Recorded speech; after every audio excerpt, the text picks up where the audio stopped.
కూడా తృణమూల్ పార్టీ సహచరులు చాలా మాట్లాడారు. వారు ఆత్మ పరిశీలన చేసుకోవాలి. జాలి లేని తృణమూల్ ప్రభుత్వం దిగజారులో సరికొత్త రికార్డు సృష్టిస్తోంది. వారు ఇక్కడ ప్రసంగాలు చేస్తారు కానీ అక్కడ ప్రభుత్వం ప్రజలను చీకట్లోకి నెడుతోంది. సంపన్న దేశాలు అక్రమ వలసదారులను వెనక్కి పంపుతున్నాయి, కానీ ఇక్కడ వారి కోసం కోట్లపైన ఒత్తిడి తెస్తున్నారు.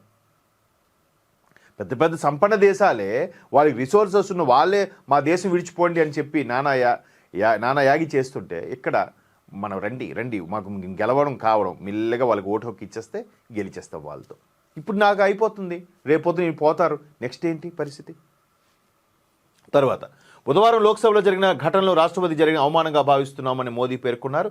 రాజకీయ కక్షల కారణంగా కాళ్లు కోల్పోయిన సదానందన్ మాస్టర్ ఎన్నడూ తప్పుడు భాష వాడలేదని ఆయనను విపక్షాలు అవమానించాయని ప్రధాని తెలిపారు.